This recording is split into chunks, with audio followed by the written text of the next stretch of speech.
दोस्तों जय हिंद। दोस्तों मिसलिनियस स्टडी पॉइंट पे आप लोगों का स्वागत है। मैं डी के दीपक। दोस्तों आज की क्लास इंग्लिश ग्रामर रहने वाली है। इंग्लिश ग्रामर में हमने पहले सोचा कि पार्ट्स ऑफ स्पीच स्टार्ट कर दिया जाए, बट हमने सोचा कि पार्ट्स ऑफ स्पीच नहीं, जो कि अभी हाल ही में बोर्ड का एग्ज़ाम होने वाला है, अब प्लस इंटर कॉलेज का भी एग्ज़ाम होगा, इंटर वालों का भी एग्ज़ाम होगा। तो दोस्तों सबसे पहले हम सोचते हैं कि पहले टेंस के बाद वॉइस और उसके बाद नरेशन, ये तीनों टॉपिक हम समाप्त कर दें। ठीक है दोस्तों, तो वीडियो को ज़्यादा से ज़्यादा आप लोग शेयर करिए। चैनल पर नए हो तो अवश्य सब्सक्राइब करिएगा। देखिए दोस्तों, हमें सिर्फ यूट्यूब के माध्यम से बच्चों तक पहुंचना है, क्योंकि एक जगह स्थिर होकर इंसान कहीं पहुंच नहीं सकता, लेकिन यूट्यूब एक ऐसा प्लेटफॉर्म है कि हर विद्यार्थी के पास पहुंच सकता है। ठीक है दोस्तों, तो आप लोग जितना मेहनत करिए, इतना मेहनत करिए, क्योंकि आज आज आपकी ही मेहनत आने वाले समय में रंग लाने वाली है दोस्तों। ठीक है दोस्तों, तो चलिए हम टेंस स्टार्ट करते हैं। टेंस स्टार्ट करने का यही मतलब है कि जितने भी स्टूडेंट हैं कुछ नए तरीके से टेंस को पढ़ें, क्योंकि आने वाले समय जितने भी टीचर पढ़ा रहे हैं वही पुराना तरीके, कुछ नया सीखने को मिलेगा। बस पॉइंट पॉइंट हमको समझना है। अब हमें मालूम है कि टेंस का ट्रांसलेशन सब कर लेते हैं। ठीक है दोस्तों, तो चलिए बताना स्टार्ट करते हैं। जैसे कि पहला टेंस हम बोलते हैं। टेंस मीन्स होता क्या है दोस्तों? काल या समय। अर्थात टेंस को हम बांट सकते हैं। टेंस होता क्या है? समय। एक तरीके से समय अर्थात वाक्यों को हम तीन समय में डिवाइड कर सकते हैं। पहला होता है प्रेजेंट टेंस, पास्ट टेंस और फ्यूचर टेंस। ठीक है दोस्तों, तो प्रेजेंट टेंस और past tense, future tense. Tense मतलब समय। समय को हम तीन भागों में डिवाइड करते हैं। एक तो प्रेजेंट टेंस। प्रेजेंट टेंस बोले तो वर्तमान काल समय के साथ, अर्थात जो भी हम जैसे समय चल रहा है, समय तो रुकता नहीं दोस्तों। ठीक है, समय तो बराबर चल रहा है, तो समय के साथ जो चलता है वही सक्सेस होता है। अर्थात समय के साथ चलने का मतलब ये है कि समय प्रेजेंट टाइम में जो आपको ज़रूरत है उसके हिसाब से चलिए, तो आप क्या है? समय के साथ हैं। फिर क्या है? समय के साथ। जैसे आप समय के साथ बोले तो जैसे आपको आवश्यकता है तुरंत पानी की, तुरंत आपको पानी मिल जाए, तो यह हुआ समय के साथ। ठीक है ना? जिस समय जो जिसकी आवश्यकता हो उसका तुरंत आपको मिल जाए। ठीक है ना? दूसरा होता है पास्ट टेंस। पास्ट टेंस बोले तो भूतकाल। भूतकाल क्या कहता है? बीता हुआ समय, अर्थात बीता हुआ समय। जैसे हमने कल कल क्या पढ़ाया, क्या नहीं पढ़ाया, वो चीज़ क्या हो गया? भूतकाल में चला गया। अर्थात ऐसे भी समझ सकते हो, जो इंसान खत्म हो जाता है, अर्थात उसको उसके अतीत को हम याद करते हैं तो उसको क्या मानते हैं? भूतकाल, भूत बोला जाता है। ठीक ना? तो वही चीज़ होता है। अब भविष्य काल क्या होता है? फ्यूचर। फ्यूचर भविष्य काल, अर्थात आने वाला समय। अर्थात ये हमारा प्रेजेंट और पास्ट सही रहेगा तो आने वाला समय क्या हो जाएगा? हमारा बेहतरीन हो जाएगा। जैसे कि आप लोग अभी 6 से 8 तक पढ़े होंगे, जितना अच्छा पढ़े वो तो किस में चला जाएगा? भूतकाल में। लेकिन मान लीजिए हाई स्कूल की तैयारी कर रहे हैं तो भूतकाल की आवश्यकता पड़ने वाली है। ठीक है ना? अगर आपका भविष्य में मीनिंग, आप भूत में मीनिंग, पिछले जो मीनिंगें हैं पढ़ाई गई हैं उनको याद है, तो भविष्य, आने वाला भविष्य क्या हो जाएगा? निखर जाएगा। अर्थात आज आप पढ़ाई कर रहे हैं तो आने वाला समय क्या हो जाएगा? आपका बन जाएगा वीआईपी से। ठीक ना? एक अच्छी जॉब हो जाए, कुछ हो, ऐसा। ठीक है ना? कुछ भी हो सकता है। तो चलिए दोस्तों, हमने बताया टेंस को तीन भागों में बांटते हैं। एक तो प्रेजेंट टेंस, पास्ट टेंस और फ्यूचर टेंस। प्रेजेंट टेंस किसे कहते हैं? पास्ट टेंस किसे कहते हैं? फ्यूचर टेंस किसे? अर्थात ये, अच्छा सबसे पहले ये आता है कि ये आवश्यकता क्यों पड़ी, हमको क्यों पढ़ना चाहिए। बात ये है कि दोस्तों कि देखिए, सर्वप्रथम ये होता है कि यह एग्जाम में पूछा जाता है। अगर एग्जाम में नहीं आता तो हम इसको काहे के लिए पढ़ते? नहीं पढ़ते। दूसरी बात, इससे क्या होता है? हमको इंग्लिश बोलने में थोड़ा आसानी होती है। इंग्लिश बोलने में आसानी हो जाती है। ठीक है ना? स्पोकन करने में आसानी होती है। लेकिन देखिए, ट्रांसलेशन से और स्पोकन से मतलब बहुत दूर दूर तक नाता नहीं है, लेकिन हाँ, ग्रामर के कुछ चीज़ें हैं जो कि आपस में मैच करती हैं। ठीक है ना? तो इस तरीके से हम लोग बेहतरीन से बेहतरीन ढंग से पढ़ने वाले हैं दोस्तों। ज़रूरत के हिसाब से आप लोग ज़्यादा से ज़्यादा वीडियो को शेयर करिएगा। चैनल पर नए हो तो अवश्य सब्सक्राइब करिएगा दोस्तों, क्योंकि हमें हर बच्चों के पास ये अपनी बात पहुंचानी है। ठीक है दोस्तों, चलिए, टेंस मीन्स होता है काल, अर्थात समय का विभाजन। प्रेजेंट टेंस की बात करते हैं। प्रेजेंट टेंस होता क्या है, प्रेजेंट टेंस को हम क्यों पढ़ते हैं, ठीक है दोस्तों। तो प्रेजेंट टेंस क्या है, आइए इसके बारे में बात करते हैं। प्रेजेंट टेंस,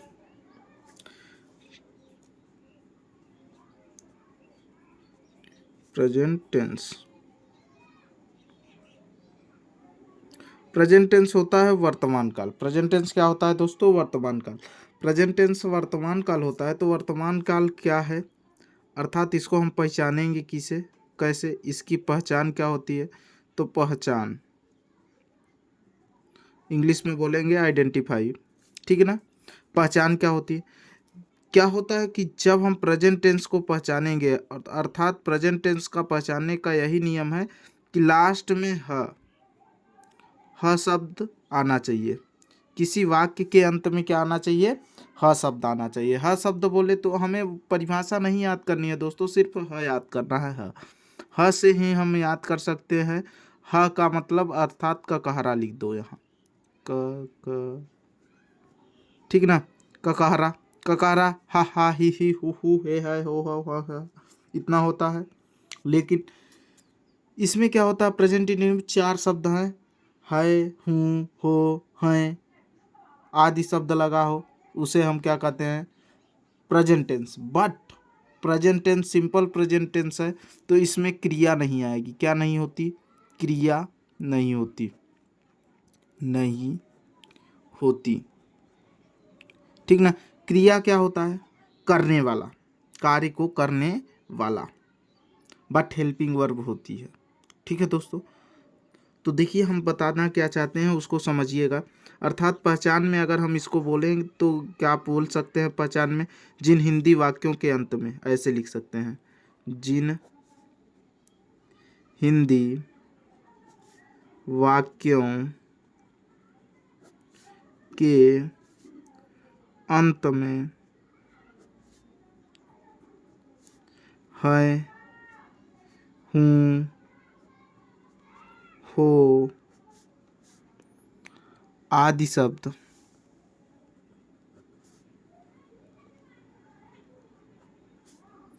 आता है,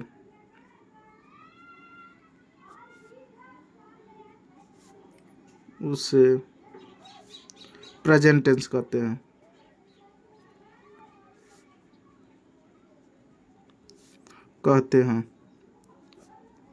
ठीक है दोस्तों। एग्जाम्पल की बात किया जाए,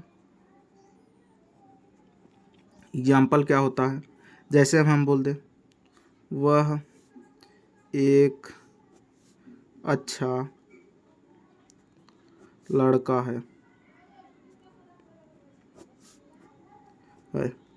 तो हमें इस पे सिर्फ यही देखना है, क्या है शब्द।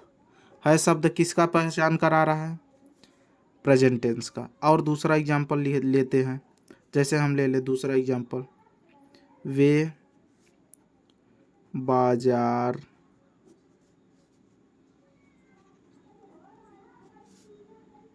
हैं, ये शब्द भी क्या करेगा, प्रेजेंट टेंस की पहचान कराएगा, ठीक है ना। है शब्द भी किसका, प्रेजेंट टेंस का पहचान कराएगा। और लिखते हैं, मैं गाना गाता, ओह, मैं गाना नहीं, ये दूसरा हो जाएगा, सॉरी दोस्तों, ये गड़बड़ हो जाएगा। दूसरा लिखते हैं, मैं अपने स्कूल का सबसे अच्छा छात्र हूँ,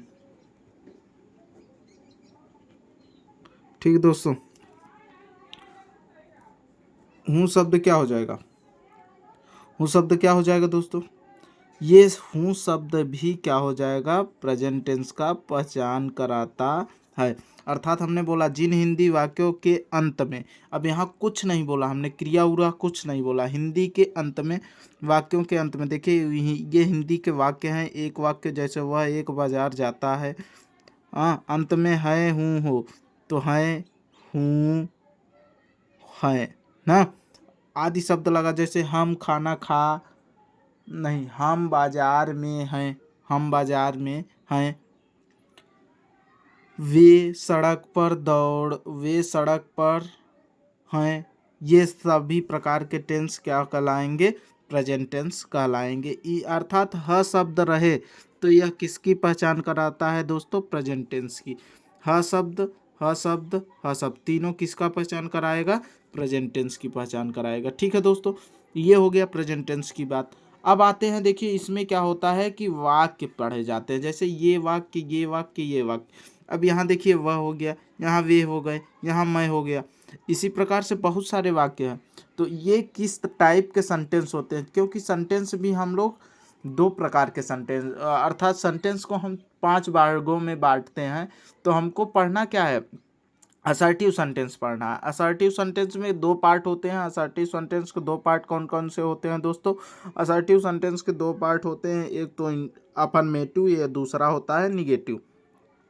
ये हो गया। और इंट्रोगेटिव, ओनली 1 2 हमको इसमें सेंटेंस पढ़ना है। सेंटेंस को कौन कौन से पढ़ना है? 2 सेंटेंस पढ़ना है, एक तो असर्टिव पढ़ना है, एक तो क्या पढ़ना है? इंट्रोगेटिव। 2 प्रकार के सेंटेंस, और सेंटेंस पर अलग से वीडियो मैं बनाऊंगा, वो सभी अलग से वीडियो बनेंगी। ठीक है दोस्तों, तो पहले ये इसको समझिए आप लोग, ठीक है ना। ये हमारा प्रेजेंट टेंस हो गया। अब प्रेजेंट टेंस को हम ट्रांसलेशन कैसे करते हैं? अब आते हैं सेंटेंस पर, ठीक है ना। तो सेंटेंस को हम देखते हैं, तो पहला सेंटेंस हम पढ़ते हैं अफर्मेटिव सेंटेंस। असर्टिव सेंटेंस में 2 प्रकार के सेंटेंस पढ़ते हैं। एक तो पहला पढ़ेंगे हम अफर्मेटिव सेंटेंस। पहला क्या होता है?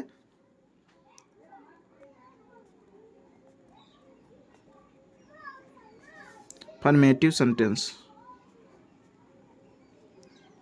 अफर्मेटिव सेंटेंस, अफर्मेटिव सेंटेंस बोले तो इसको हिंदी में बोले तो साधारण वाक्य। क्या बोलते हैं?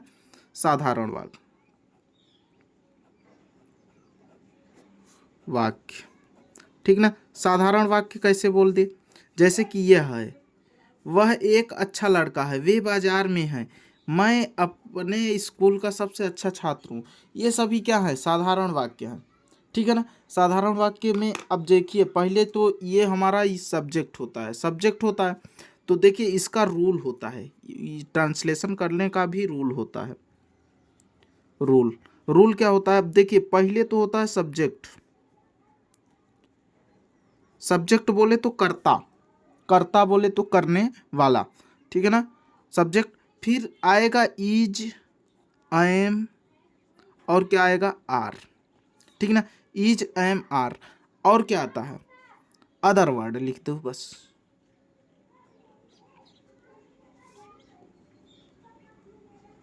अदर वर्ड, ठीक है ना। तो देखिए subject plus is, am, are plus other word, अर्थात सब्जेक्ट कर्ता करने वाला, हेल्पिंग वर्ब प्लस क्या होता है? अदर वर्ड, अन्य शब्द बोलते हैं हिंदी में इसको, ठीक है ना दोस्तों। तो चलिए आगे हम बताते हैं क्या कैसे। तो अब ये हो गया हमारा रूल हो गया। रूल के बाद हम ट्रांसलेशन इसका करते कैसे हैं? देखिए जैसे एग्जाम्पल में हम पहला वाक्य लेते हैं, एग्जाम्पल। अच्छा ये क्या कैसे मतलब सब्जेक्ट क्या होता है, कर्ता किसे कहते हैं, ये कैसे पहचाने? कर्ता क्या है कि जिसमें क्या, क्यों, कहाँ, कैसे लगा के प्रश्न किया जाए तो जो उत्तर मिले वही क्या कहलाता है? कर्ता। जैसे कौन अच्छा लड़का है? वह अच्छा लड़का। कौन अच्छा लड़का है? वह अच्छा लड़का है। अब यहीं से देखिए, बाजार में कौन है? बाजार में कौन है? वे बाजार में है। कौन है? वे है। अर्थात कौन लगा के प्रश्न करने पर किसके क्या मिलता है हमको? कर्ता प्राप्त होता है। तो एग्जाम्पल लेते हैं, जैसे वह एक अच्छा लड़का है। ये हो गया हमारा ट्रांसलेशन। अब हम इसको करते हैं दोस्तों, क्या होता है? जैसे ये देखिए, जो जो सर्वप्रथम जो शुरुआत है उसी को हम करते हैं सब्जेक्ट, वही क्या होता है? सब्जेक्ट। तो सब्जेक्ट को हम ही लिख दिए। अब देखिए यहाँ पर इज एम आर आता है, इज एम आर। तो अब देखिए इज एम आर किसके साथ लगेगा? इज हमेशा ध्यान दीजिए, इज क्या होता है? इज हमेशा ही के साथ आएगा। सी के साथ आएगा, और किसके, ये सभी सब्जेक्ट हैं, ही सी और इट, ये तीनों सब्जेक्ट हो गए। और नाउन, नाउन में क्या आता है, नाउन में सर्वप्रथम नेम आएंगे, नेम किसी का भी नाम, अर्थात नाउन है क्या, जिस भी वस्तु को हम इंगित करते हैं वो सभी क्या कहलाती है, नाउन कहलाती हैं दोस्तों, क्या कहलाती है, नाउन कहलाती हैं। तो ये क्या हो जाएगा, नाउन हो जाएगा हमारा, ठीक है। तो इनके साथ हम किसका प्रयोग करेंगे, इज का, ठीक है ना, तथा singular, singular subject,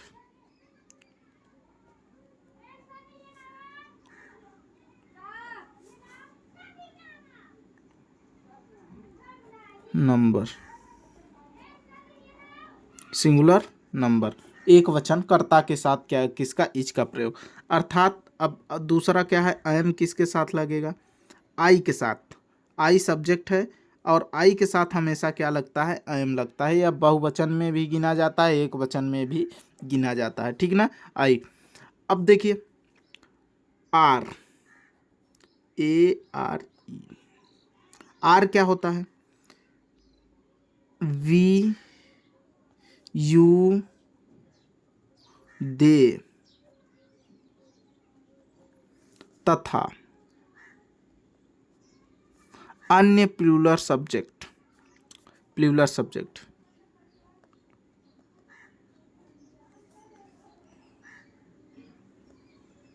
plural subject,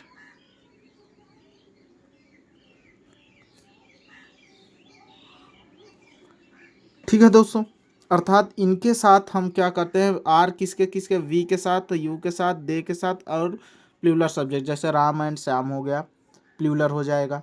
जैसे जैसे हम ले लिया जाए, लड़कियां हो गई, गर्ल्स हो जाएगा ना उसका, बॉयज हो गए, ठीक है ना, टीचर्स हो गए, तो ये सभी किस में आ जाएंगे, प्लूरल सब्जेक्ट में, ठीक है दोस्तों। आई होप आपको समझ में आ रहा होगा दोस्तों, जहाँ ना समझ में आया तुरंत कमेंट करके बताइएगा, ठीक है दोस्तों।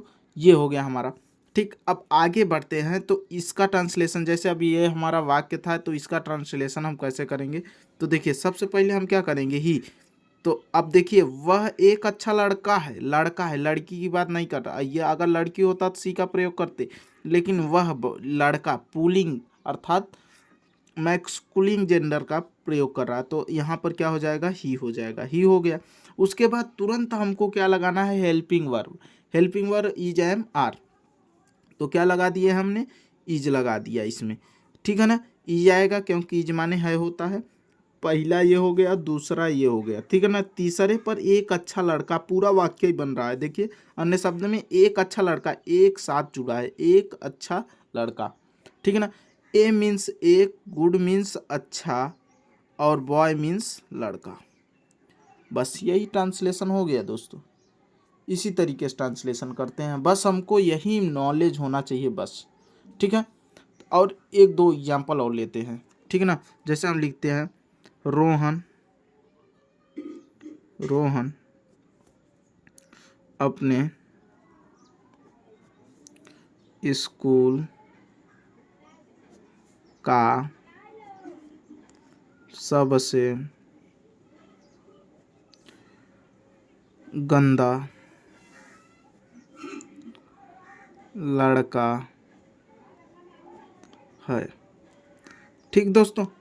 अब इसको हम कैसे कर सकते हैं, देखिए पहले सबसे पहले ये करता है, कौन गंदा लड़का है, रोहन गंदा लड़का है, अर्थात रोहन, ठीक है, रोहन हो गया। रोहन के बाद तुरंत हमको कहाँ जाना है, इज पर जाना है, हेल्पिंग वर्ब, हमारा रूल कहता है कि इज लगाओ, ठीक है। इज एम आर में से जो सब्जेक्ट के हिसाब, यह सब किस पर डिपेंड करता है, हेल्पिंग वर्ब किस पे डिपेंड करती है, सब्जेक्ट पर, अर्थात कर्ता पर डिपेंड करती है, उसके आधार से हम क्या लगाएंगे, इज एम आर का प्रयोग करते हैं। तो इज आ गया दोस्तों। अब हम क्या करते हैं, इज के बाद तुरंत देखिए अदर वर्ड में क्या, सबसे पहले क्या हो रहा है, अपने स्कूल का, पहले ये तो अपने स्कूल का बाद में हो जाएगा, ठीक है ना। पहले का होगा सबसे गंदा लड़का, पहले वो गंदा होगा, ठीक है ना। तो very bad boy, very bad, bad boy, bad boy, very bad boy, ये इतना हो गया, वेरी बैड बॉय, सबसे गंदा लड़का हो गया। कहाँ का? Of his school. Of means का के की होता है दोस्तों, ऑफ मीन्स का के की। हिज माने अपना अपनी अपने, हिज। अच्छा, ये हिज वाला अपना अपनी अपने के लिए देखिए दो प्रकार से होता है। स्त्रीलिंग होगा तो हर हो जाएगा अपना अपने के लिए, यहाँ पुल्लिंग है, नाम है, तो यहाँ पर क्या हो गया? हिज हो गया। लेकिन अगर यहाँ प्लूरल होता तो देयर हो जाता, अगर आई होता तो आई अपना के लिए माई का प्रयोग करता। ये हम आपको अलग से बताएंगे, ठीक है दोस्तों, अलग से इस पे वीडियो बनाई जाएगी, ठीक है ना। हिज क्या हो जाएगा? हिज स्कूल, ठीक है दोस्तों। इस तरीके से हमारा ट्रांसलेशन हो चुका है। अब हम दोस्तों, ये हो गया हमारा। अब हम बात करते हैं निगेटिव सेंटेंस की, ठीक है ना। निगेटिव सेंटेंस पर भी बात कर लिया जाए। एक बहुवचन का इसमें एग्जाम्पल ले लिया जाए दोस्तों, प्लूरल नंबर, जैसे वे अपने घर में हैं, वे अपने घर में हैं, ठीक है ना। तो इसका क्या हो जाएगा? जैसे देखिए, इसका क्या करेंगे हम, जब इसका ट्रांसलेशन करेंगे, दे मीन्स क्या होता है दोस्तों?